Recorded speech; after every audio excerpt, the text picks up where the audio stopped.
Hello, I'm RJ City, and you are listening to the MonsterCast. You're going to talk about Bela Lugosi. They're going to talk about Lon Chaney Jr. be so sad, holding his hat, saying, "Please put me in this room and don't unlock the door." And you can't do any better than the Dahl brothers.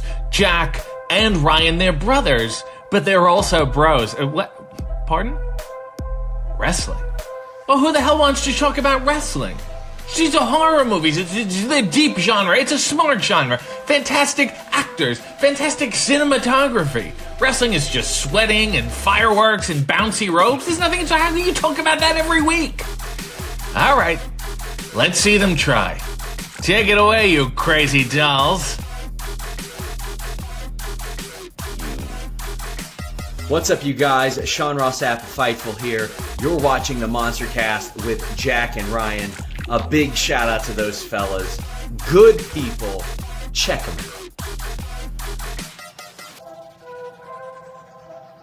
out. Jake and Brian. Brandon Cutler here from AEW, and I hope you guys have an awesome podcast with the MonsterCast. What was that? Your name is Jack and Ryan? Shut up, Jack and Ryan. Wrestling podcast? How fucking original. I mean, you're welcome.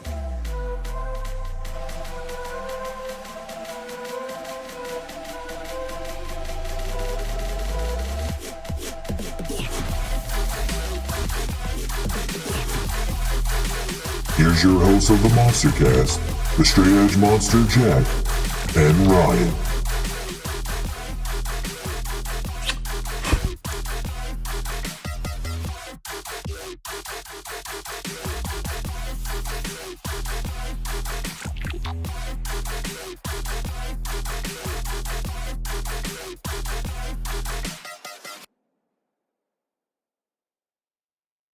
Hello everybody, welcome to the MonsterCast. I'm your host, the Straight Edge Monster Jack. That's Ryan. We got a big show for you. We didn't have a show last week, but that's because my boy over here was in Canada. And you know why he was in Canada? He was losing his predictions to me at Forbidden Door Live. Let's go ahead and get it out the way right quick. Hot tag topics. And I don't know why I said quick, but how about this part quick? This is easily the best show of the year now, right? This beats Revolution AEW earlier in the year. That was number one. First, we started out hot with Wrestle Kingdom. Then I believe that we both agreed that Revolution was better top to bottom than that, which was weird because no one was going into Revolution thinking that it was going to be what it ended up being. Yeah. How would you grade it compared to what now is? Now a lot of people, including myself, are saying this is the best show of the year. I mean, it's kind of the same thing I said last year, though, right? It's biased for me to say because I was there. I don't think that's biased, dude. I don't think it's biased for you to say. I'm not out here saying that fucking Fight for the Fall in 2019 was the best show of that year, and I was there live. I mean, it was a great show, don't get me wrong, but I don't think it was the best show of the year. Yeah, it was probably, as far as wrestling quality, fan engagement, card was pretty good. God, that dog collar match was so good. We'll go over each match individually, so I'm not too worried about that. But just overall, I do believe that it's the new number one contender for best show of the year.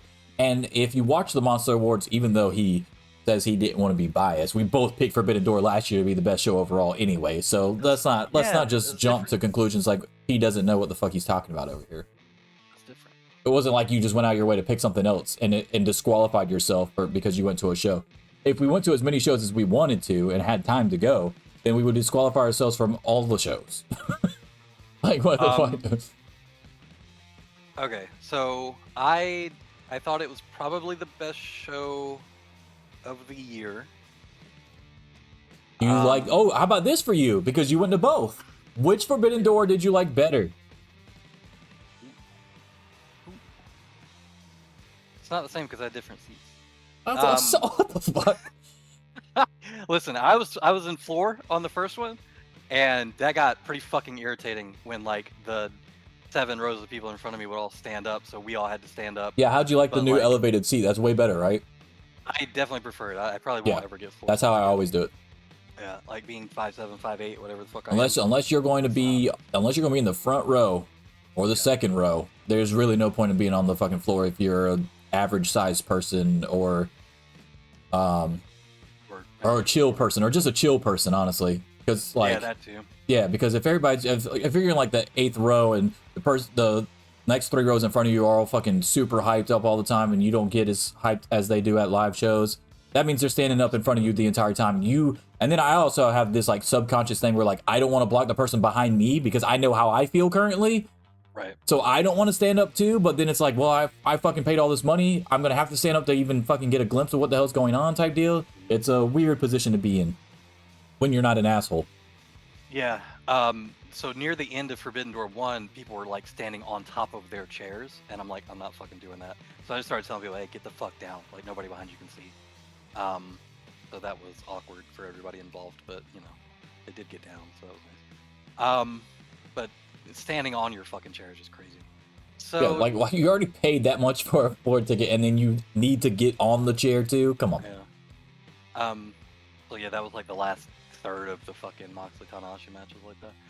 This one, seating aside, because people still stand up, but you just stand up too, and because it's elevated, you always see over them. It's not a big deal.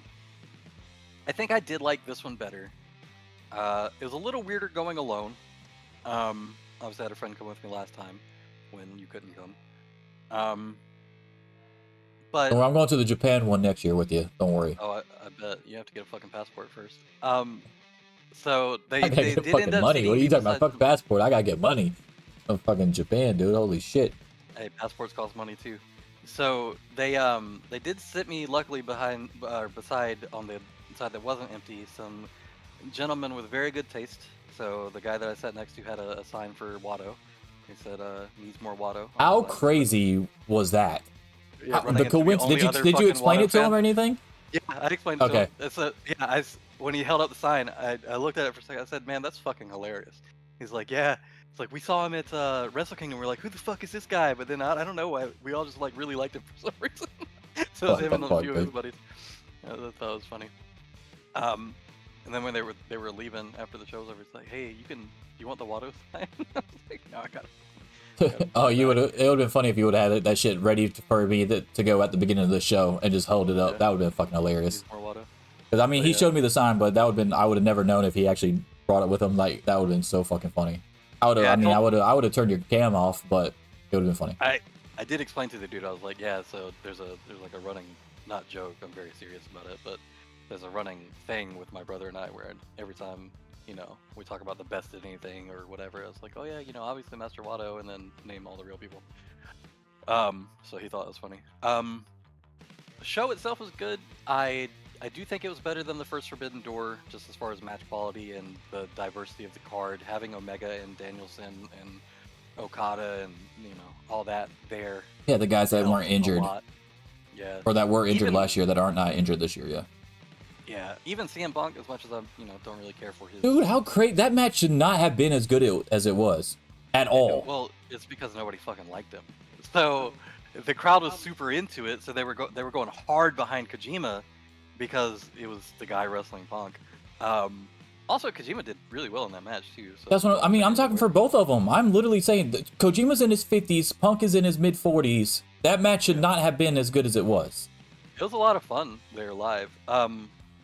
The crazy thing is like, even in the pre-show before it was on air, anything like that, every time the CM Punk graphic would come up, the whole fucking place would just boo. You know what's funny about that? The funniest part about that to me is because I thought, as a CM Punk fan, that outside of Chicago, Canada would have been the only place to possibly cheer him because of his love for Bret Hart. Because he's just so connected with Bret and FTR's connected with Bret or whatever, and they always mention him and stuff, and they're starting to wear the pink and black and stuff.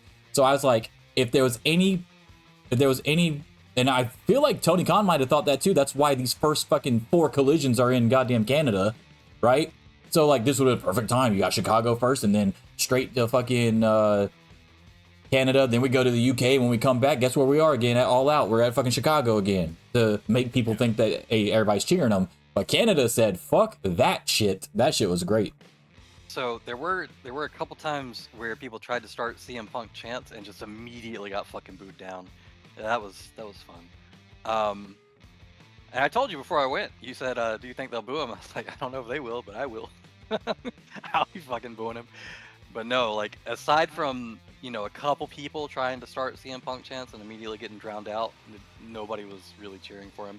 Now at the end of the match, when he was helping up Kojima or whatever, I think we all started cheering because we were cheering Kojima, not because we gave a shit about Punk. But yeah, so that was an interesting experience. It was a good match. I felt like even when I was doing it, it wasn't like "boo, I fucking hate you, Phil." It was like it was very much like, you know what? It's fun to boo the guy. It's fun when he plays heel. Let's fucking boo him out of the building because. And he's it's smart not like enough to know that as soon as he hears that, he's going to play the heel role too. He did start to play to it. Yeah. He looked right up at our section, and we were all fucking flipping him off and screaming at him. And at the end of the match, when he was up on top of the ropes or whatever. So yeah, I mean, everybody had fun with it. It wasn't like a fucking nerdy mark like "fucking hate you, Phil." Yeah, die, Phil, die. Yeah. It was very much like a pro wrestling thing. Trolling, yeah. It was more trolling than anything, yeah. Because I mean, we all did clap a little bit on his way out too. Because I mean, it was a good match. So that match was a lot of fun. I think I told you too. My watch was doing the. I don't have it on right now. Yeah, the decibels. Yeah, I saved the picture and I posted it on our Twitter account. I can pull it up right quick. Yeah, I still have it in my photos. So here was the top 5 loudest moments at Forbidden Door. I should have remembered that, and I was gonna put it on the fucking. I actually was gonna put it on the show so people could see it. Yeah, and I will say, keep in mind too, the watch is only able to measure stuff like in the immediate vicinity, not the whole fucking arena. Yeah. Really, so it like just your means that section. that's my section. Yeah. Yeah. All right. So loudest noises all night. 90 decibels for MJF Tanahashi intros. Yeah. So when they were first coming out and the show was starting, like the crowd was super hot. So both of them, as they came out, everybody was going crazy for. People were really behind MJF in a way that I didn't expect at all. But obviously there was also a lot of like respect for Tanahashi too. So there was a lot of MJF, Tanahashi, let's go, Ace, MJF, whatever. 95 decibels. 95 decibels for Eddie chant during Eddie Kingston's entrance, and 95 decibels for the cheering up for Final Countdown for Bryan Danielson's entrance. Yep. So as soon as people started realizing what it was, there was like a murmur. Like, oh shit, it's that. Oh shit, it's that. And then as soon as it hit those first chords, like everybody just lost their shit. Yeah, same. It was pretty loud when they actually did the sing along to the words, the Final Countdown too. But I think there's like an internal kind of timeout period on the watch too, where it won't notify you again within whatever amount of time. Yeah, because it already notified you. Like, yeah, I got you. That was probably actually louder. Yeah, when they actually said the Final Countdown part. Yeah. What did you think? You finally got an actual fucking chant going for you're gonna get your fucking head kicked in. How great was that? It wasn't loud, but we could fucking actually hear that on the pay-per-view for the first time, and it was actually in cohesion finally. I didn't hear that at the show. My section was not doing it, and I didn't hear them doing it. But when I went back and watched the actual pay-per-view, I heard it. So I don't know why we didn't hear it where we were. Could have just been the people close to the ring and it didn't spread or whatever.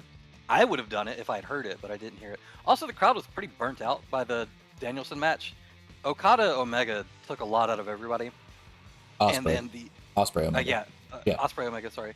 Osprey Omega took a lot out of everybody. So then obviously, everybody, I felt like everybody really wanted to get into the Okada Danielson match, but like we were just fucking wiped out, man. The buffer match with the Sting and Jericho didn't help things. Didn't help y'all calm down a little bit. I mean, that was a fun match to watch. It was fun to cheer and stuff. Like the Suzuki spots were cool. Everybody went crazy during the spot where Sammy's on the ground, Jericho's behind him like this, and then Suzuki's on top of him. Like, yeah, got a really good pop there. And there was a lot of spots in the match too, like Suzuki facing off with Sting and that kind of stuff. I think a lot of the Sting almost dying. Yeah, when Naito got into the ring, I think we all expected a little bit more. Like he didn't even. I think he tried a Destino and kind of fucked it up. But other than that, like Naito wasn't really. He was T-shirt Naito, which is what he does on the fucking Road 2 shows. He's not like trying that much. He's very much like just not super into it, which whatever. The 8-man tag or whatever the fuck. So. Yeah, well, yeah, 6-man. But yeah, like I don't know. That kind of sucked because I was hoping to see him do a little bit more, but with flights and everything, and then also it being a multi-man match, maybe he just didn't really care that much, which is fine. We got next up on the list. You got 100 decibels for people booing Punk. Yeah, so that was really loud. That's what I was kind of getting at. So when he came, especially when he started doing the Tenzan chops and stuff. Yeah, the Mongolian chop. Yeah. People were not happy with that shit. And it was funny too, because I was like, oh shit, I wonder if people here like realize what he's doing and why that's fucked up. They did, like immediately. Like the second one. They were like, fuck you. Yeah, so there was some spots like that. They booed really loud when he started teasing the go to sleep. So yeah, I mean, he teased it in a way that he was clearly referencing Kenta too, by the way. Yeah. That's clearly how it came across on TV, because he was holding the pose longer, he was doing it slower to really get the point across type deal.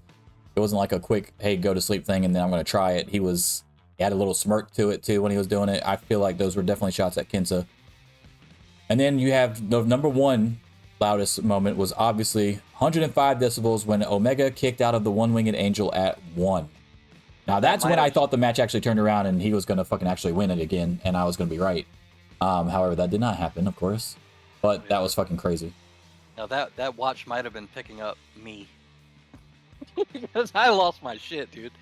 I think the whole section, so the whole night, obviously there were times during matches where we like stood up like to watch, or because we were like super engaging or whatever, and everybody was like standing up in the arena to watch it, or like giving standing ovations or whatever. That was the one time that night where everyone jumped out of their seat like a fucking like involuntary reaction, because everybody I did too. Like I just popped the fuck out of my seat like screaming. That was wild. I love that spot. Everybody loved that spot. I love it too, as long as they keep doing it 3 years apart and not fucking I'm hoping people don't start doing that shit all the time now because of him. Yeah. I feel like that might be something that we see now more often, and it's gonna not be as cool after like the third time. I could definitely see WWE doing that shit with like Rollins or something. Like that's how they do. But yeah, I thought that was a really well planned spot. Crowd reacted super well to it. It was a great show. So those were your loudest moments of the night. The other thing I wanted to ask you about, let's go ahead and just we'll throw our I didn't replace the prediction, so I don't know where the fuck they're gonna show up because I made our pictures bigger now on the new thing. But here's the new updated prediction records. Oh, that's not too bad. It's fine. I'll lower it eventually. But those are our new prediction records for 2023. 73-18 for me, 70-21 for Ryan. Tighter than what were we last week or 2 weeks ago? Two apart? Yeah, I only gained 1 on you. Okay. I got the El Phantasmo one really helped me. Yeah, and then I got the Osprey one, right? So correct. But I think I also got I picked BCC, right? So did I. Oh, okay. Well, fuck, what do we get different? I will tell you in a second. As I pull up your message. Here we go. Luckily, we don't text that much. So it shouldn't be too far up.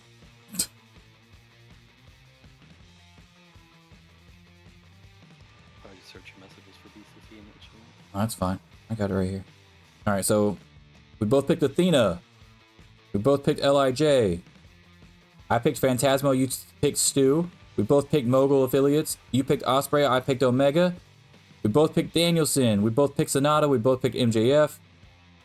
Oh, yeah, it was Willow. You picked Willow. I picked Tony Storm. Yeah. I think I even said on that too in parentheses that it only would make sense if Mercedes was showing up after. I got a question for you. Do you think that is a lot? Were you shocked that the 2 world title matches went 15 and 10 minutes or whatever the hell they were? They were very short matches. Even with the Cole match being nixed, clearly that extra time for the Cole match clearly went to Omega, Osprey, and Danielson Okada. Good. I wasn't surprised because I always figured the Sonata one would probably be pretty short. I don't think you can tell like a really long story with Jungle Boy Sonata. The story there was obviously going to be the hook turn. And MJF Tanahashi, Tanahashi's not going to work a super long match. MJF doesn't want to work a super long match. Having a super long match to open doesn't always make a lot of sense. So no, not really. I probably would, if you told me to guess, I would have said they'd both probably be 15. So it came out pretty close to that. Also, it wasn't televised even on the final hour or whatever for pre-show or 0 hour, whatever yeah. it's called. 0 hour. Tom Lawler match, yeah. Yeah, Tom Lawler. They did have him have a match against Serpentico before the 0 hour even, so that was like the warm up to the warm up. I guess just to give him something to do while he was there. But the crowd was really cheering for him and stuff too. Mostly just like we knew that he had come all the way there, kind of gotten fucked out of his opportunity to have like a big spotlight or whatever on a major pay-per-view. So everybody was really cheering him and stuff. What else didn't make it to actual air? Oh, so during the right before they started the pre-show shit, the crowd was like doing a really fucking loud RJ City chant when he was standing out there with Renee, and then they cut the lights to like start 0 hour or whatever, and the chant stops, and RJ City is just like looking around like, what? You guys, you cut off my fucking chant with the stupid light shit. Like I was getting over. And they had to bring the lights back up, and I don't think we ever got another one going, but it was like the whole fucking arena was doing RJ City chant. I just watched his -1 Hey EW this morning. Oh, I didn't see that yet. I'll watch it when. All right, so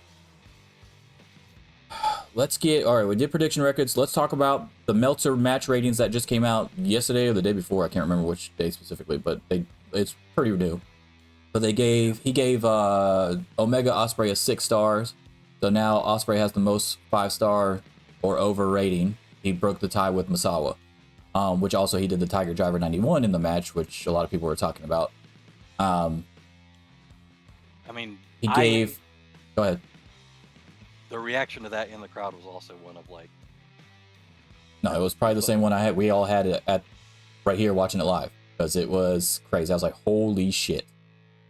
Now, the funny I thing didn't go on my keyboard and talk about it's not safe. I thought it was awesome, but I also flinched and kind of looked away and then looked back real quick like, oh god damn, is he alive type deal? But it wasn't like I had to go to the social media and be like, wrestling's not safe. Now I can tell you that my involuntarily out loud reaction was Jesus. Everybody else around was, oh fuck, oh. So we were all pretty fucking worried when it happened. And the angle that I was at was to the left of the hard cam. So we got like the left side angle view on it. So it looked a lot worse than it really was. Because if you were on the right side, you actually would have noticed that he mostly took it on his left shoulder, not his neck. So his neck goes forward, but he mostly takes it like here. He doesn't take it on the back of his head like it looked like. So I was glad to see that when I was rewatching it. I was like, okay, that wasn't nearly as fucking bad as it looked from where I was. It still didn't look comfortable, but it looked a lot safer than I thought it did. I didn't have a problem with the spot though.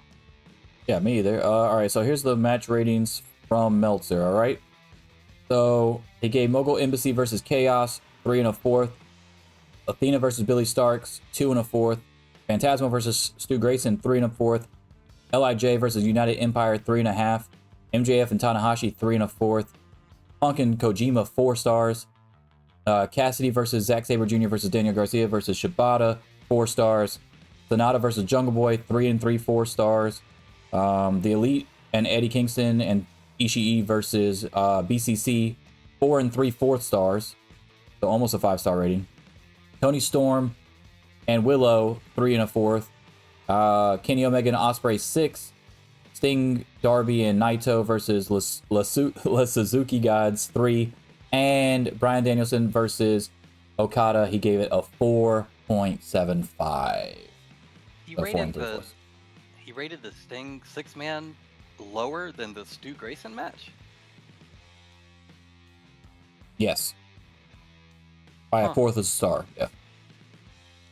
Okay. I guess. Okay. It could be because he was burnt out too at that point. Who knows? I don't know.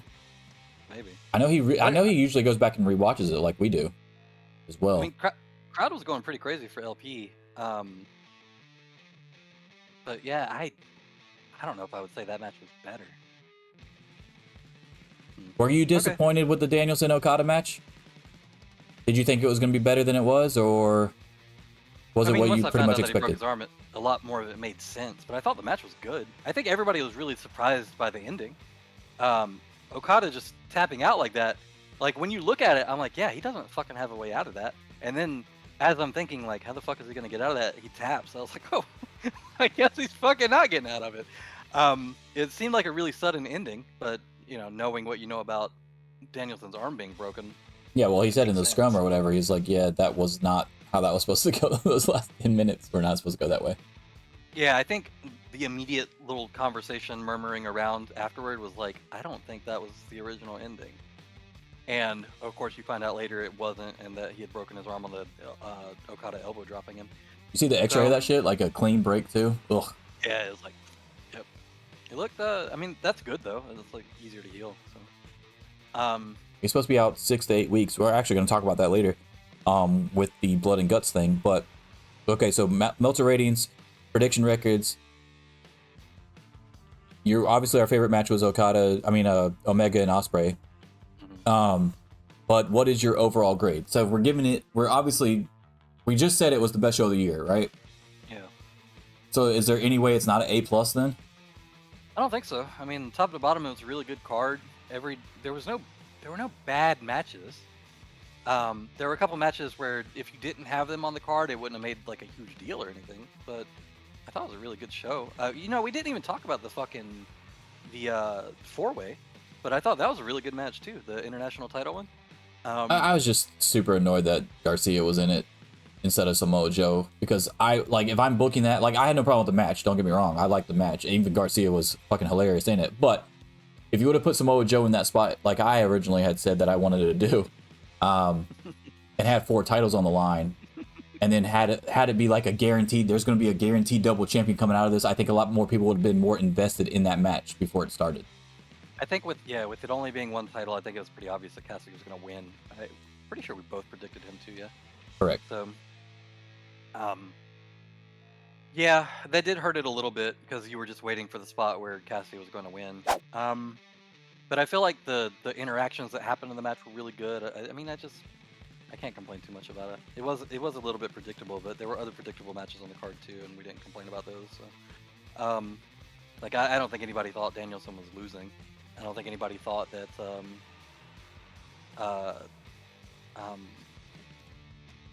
MJF was losing. So, or Sonata. So there were definitely other predictable matches. Whatever. I think they were more predictable when you see Sonata's match and you knew Sonata wasn't losing to Jungle Boy for the IWGP Heavyweight Championship. So then they had to get the W back somewhere else. So of course Okada was going to be the one to drop to Danielson. Mm-hmm. Yeah, but I mean MJF won too, so it's like. Yeah, I know, but Ospreay beat Omega. Yeah, but that's for. So it was pretty. But that's for a New Japan title that Omega is. I But understand still, Omega is. But AEW Omega is equivalent. Omega, dude. Like, I don't care. He took the L in Canada. Well, yeah, it's for Ospreay to take his L in the UK, maybe. We'll see. I have been saying that I want it to be 4 matches the whole time. This is not how I wanted it to go. I wanted Omega to win here and then Ospreay to win at Wembley, but hey, whatever. I did too. But do you think they'd have Ospreay fucking lose in the UK? Nope, I do not. But I do think they're going to fight a 3rd time. That'd be fucked up. That's a lot of people that you're about to be pissed off. I just don't see that happening. Judging on Money in the Bank, them being hometown doesn't really mean that much if the other person's super over. Because they were definitely cheering for LA Knight over fucking Butch. So. I don't know. You could always spin it and do not even a singles match at All In. You could always have something happen where BCC is attacking Omega after something and Ospreay comes out to save him, and it could set up Omega and Ospreay on the same team for the first time ever at Wembley. Maybe. I'm thinking about going to Boston. By the way, for the Blood and Guts, yeah, we're gonna talk about that in a minute. But were you surprised at how, like, because I was, that's why I'm asking. The scrum. Mm-hmm. I should not be liking Ospreay as much as I liked Ospreay after the scrum, but he came off very well in the scrum. Well, I mean, he's getting older. He's getting a little bit more mature. He's not saying as much stupid shit. Doesn't have Twitter brain. Has had some more experience in the industry and around more mature people now too. So, you know, it's not surprising to see that he's getting more likable as a person than he was maybe 3, 4, or 5 years ago. But I did notice in the sense that, like, I felt like he was coming across as a much more mature person than he has, you know, in the past. So Speaking of mature people, the most mature person probably in AEW. How the fuck do you wrestle with a broken ass arm for 10 minutes against Okada? Come out and talk about your Cheer books. or like hang out and fucking celebrate with people, then go back there and do the fucking scrum and just be in a fucking good mood the entire time. I don't understand that. That can't be me. It could not be me, dude. I would have been in a badass mood. I don't know how the fuck Danielson does that shit. Because you don't get paid millions of dollars. There are people that do get paid millions of dollars that are not happy all the time. No, I would say, okay, so that's something he really loves doing. He finally got like a dream match of his, even if it didn't go off the exact way that he wanted to. He's got a lot of input in the actual creative process now, if you listen to what a lot of different inside people are saying. And then, you know, he just put on the main event of a major pay-per-view. Like, you know, a broken arm, probably adrenaline taking over a little bit, excitement taking over a little bit. I'm sure it hurt like a motherfucker, but, you know. It is, I do always enjoy his press conferences, though. Because I always remember that... Well, he actually answers questions the way you want them to be answered. That, but I also remember the interview he gave that one time where he's like, yeah, Cody Rhodes taught me how much fun it is to lie. So then every time he says some shit like, oh yeah, I'm reading like 3 books at a time right now and whatever, I'm just like, Cody Rhodes teach you to lie about this? Or do you mean like, I'm technically reading 3 books because I've started 3 books, and then, you know, it's just, I like trying to figure out what he's just saying to fuck with people. Maybe not that one at all, but it does add an interesting dynamic to his interviews. But no, yeah, he came across really well too. Ospreay did, Danielson did. Toni Storm is always a little bit too much in character for me during these. But I don't mind it because she, as a babyface, she has no character as a babyface. So like, right. I'm cool with this because that shit. She was. I mean, I laughed multiple times during her fucking scrum. Like she is a. I think she comes off her character. That character wouldn't come off well on a TV show, but comes off really well in the scrum and gives you a better idea what her character is supposed to be during the TV show. Like, she doesn't have enough time to do all the witty comebacks and the sarcastic remarks and shit, which I thought were all fucking hilarious. And she had great comedic timing, but that's not the kind of comedic timing that translates well on a fucking 2-hour TV show when you have 5 minutes. Yeah, that's true. So yeah, I didn't have a problem with that. I thought that was fucking hilarious. Plus, it's a nice change of pace too. So like, if everybody else is gonna be serious and you have one person in character, I'm cool with that, honestly.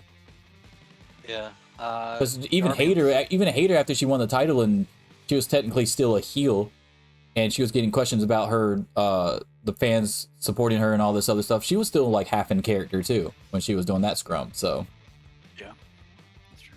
I'd actually prefer somebody be straight all in character or not all in character than half and half, because it comes off weird. Because Jay did that one time too, and the interview was great and she gave great answers. But it'd be like one question she'd be in character and the other question she'd answer it honestly, and I'm sitting there like, that's weird. Here. Oh, I'm just so happy to be here. Yeah. Jericho's press conferences to me are always a little too not in character to go the other way with it. But what about this one? This one was in character. Yeah. Well, this one was, yeah. But normally when he's actually at the table, he's normally like, he's pulling back the curtain a little bit too far for me. Like, he'll go back there and, like, right after the match with Moxley, talk about like, oh yeah, me and Moxley were planning this like 2 months ago. Like, bro, the match just happened. Like, let it fucking breathe a little bit before you start telling everybody what you're up to. Like, save that for your podcast or a book or something. Don't do that right now, right after we just watched it. Yeah. Like, oh, I'm surprised you guys didn't see it. Well, okay, but we see it now, so we'll talk about it and we'll do the lore for you. You don't have to just come out there and just ruin it for everybody. Right. All right. So we both give it an A+. Forbidden Door review. Would you agree with most of those ratings besides the Stu El Phantasmo versus the 6-man? Most of those are pretty good, right? I mean, I feel like his scale is a little high now. In the sense that, like, I feel like what it used to take to get like a 3.5 is a lot less now as far as like match quality or whatever. So I don't know. I'd probably back by like half a star. Because they're opinion based, obviously. I mean, we already know that this isn't the end all be all. We're not we don't have the holy Bible of Dave Meltzer over here that we swear on or anything. I have disagreed with Dave Meltzer many times. I give my own star ratings all the time. I feel like most of these were pretty spot on. I do agree with you that he does seem to get a little bit higher, but I can't fault him for that because if you're there or you're watching it live, and there's so many things that can alter something to make it higher than what it actually is, like the crowd, like you mentioned. If you go watch a fucking 5-star match and the crowd is shitty the entire time and don't realize what the fuck they're watching, it hurts the match. It hurts the match rating. It's no longer a 5-star match rating. So if you took a 3-star match and you put it in front of a fucking 5-star crowd, that might bump it up to a 4 or 4.5. All these things matter, I think. It's funny too because you mentioned Brian, celebrating with the crowd and all that stuff. He also cut the post-match promo after everything went off the air, so he was the one in the ring holding his fucking arm, talking about, "Oh, you guys have been such a fucking hot crowd all night, and like I love coming here and blah blah blah," like all that shit. But I think even he said something along the lines of, "I don't think I've ever had a 4 or 5 hour show where the crowd has been so hot all the way through." Like it's, so yeah, it definitely does help all the matches to have a very engaged crowd, I guess. I don't know, man. A plus show. Hey guys, did you like that video? If so, don't forget to subscribe to the channel. You can also catch full episodes of the MonsterCast on Spotify, Apple Podcasts, and Google Podcasts. And you can also catch us live every Sunday on Twitch. All links in the description below, along with some sweet merch from yours truly, the MonsterCast. Deuces.